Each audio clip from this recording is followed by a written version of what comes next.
अब एक छोटा सा टॉपिक और, स्पेसिफिक हीट कैपेसिटी, जिसमें मैं लेटेंट हीट वगैरह के बारे में बताऊंगा। Specific heat capacity of a substance is the heat required to raise the temperature of a unit mass. मतलब करना क्या है, 1 किलो वजन ले लिया मैंने किसी भी चीज का, मैंने 1 किलो पानी ले लिया, मैंने 1 किलो पेट्रोल ले लिया, 1 किलो मरकरी ले लिया, 1 किलो तेल ले लिया।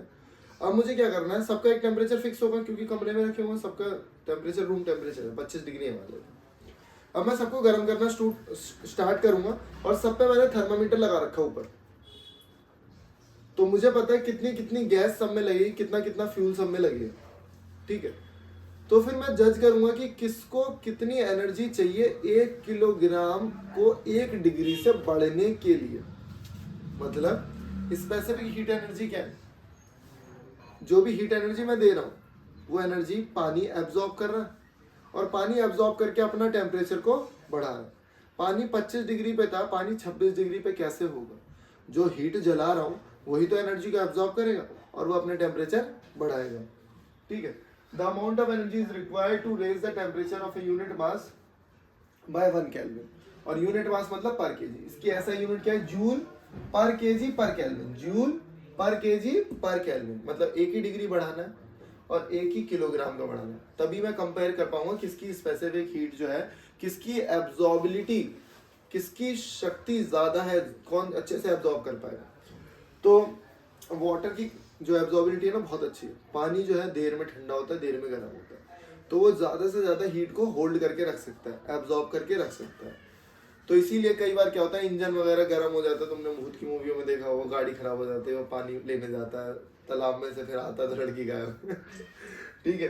तो वो पानी इसलिए लेने जाते हैं क्योंकि water is used as a coolant. पानी क्या है, गाड़ी में जब कूलेंट खत्म हो जाता है तो हम लोग कूलेंट की जगह पानी का भी यूज कर सकते हैं, और वो पानी इस तरीके से सर्कुलेट होता है और वाटर को एब्जॉर्ब करता है, ठीक है, उसको हीट को एब्जॉर्ब करता है। Heavy water is used in nuclear reactors. Heavy water की जो कैपेसिटी है एब्जॉर्ब करने की वो ज्यादा है as compare to normal water. तो हैवी वाटर होता क्या है, deuterium dioxide D2O heavy water है और नॉर्मल वाटर हमारा H2O है, ठीक है। तो मॉडरेटर के एज ए यूज होता है, जब न्यूक्लियर रिएक्टर पढ़ाऊंगा तब बताऊंगा। उसके बाद एक छोटा सा टॉपिक, ये लेटेंट हीट क्या है, और लेटेंट हीट को समझने के लिए थोड़ा सा दिमाग लगाना पड़ेगा आपको, ओके। देखो एक छोटा सा और, फैक्टर अफेक्टिंग इवेपोरेशन। कौन कौन से फैक्टर्स जो इवेपोरेशन को अफेक्ट करते हैं। अब बताओ, क्या अगर मैं विंड को इंक्रीज करूंगा तो इवेपोरेशन बढ़ेगा या घटेगा? बढ़ेगा। हाँ, अगर हवा चलेगी तो इवेपोरेशन जल्दी होगा, हमारे कपड़े जल्दी सूखेंगे।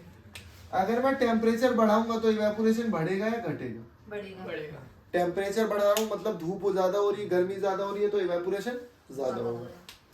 उसके बाद है ह्यूमिडिटी। ह्यूमिडिटी बढ़ाऊंगा तो इवेपोरेशन बढ़ेगा या घटेगा? घटेगा। अब देखो ध्यान से, एक क्वेश्चन भी आता है इसीलिए कि समर्स में, कि डेजर्ट कूलर कहते हैं उसे, जो कूलर पानी वाला कूलर होता है ना, कि वो जितना ज्यादा ड्राई डे होगा ना, सूखा दिन होगा, मतलब धूप निकली होगी अच्छी, उतना ज्यादा वो अच्छा करता है ठंडा।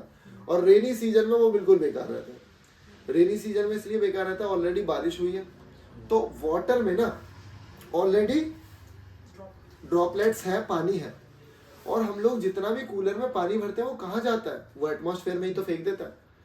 और एटमॉस्फेयर की एक कैपेसिटी होती है, वाटर होल्डिंग कैपेसिटी होती है, कि वो इतना ही पानी एब्जॉर्ब कर सकता है। अगर तुम उससे ज्यादा पानी डाल दोगे ना तो वो तुम्हें दीवारों पे दिखने लगेगा, हमारी बॉडी पे दिखने लगेगा। इसीलिए जो भी हमारा पसीना आता है वो सूखता ही नहीं है, क्योंकि कौन सूखेगा, कौन एब्जॉर्ब करेगा उसे? एयर। और एयर क्या है, उसमें होल्डिंग कैपेसिटी उसकी फुल हो गई है।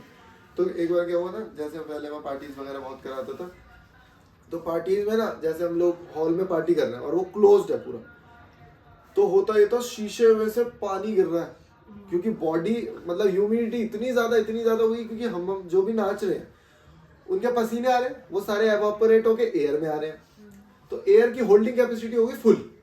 अब एयर होल्ड नहीं कर पा, लेकिन वाटर वेपर्स तो है एयर में, तो वो पानी ऐसे गिरेगा शीशों से, इतना ज्यादा पानी हो जाता है एटमॉस्फेयर में।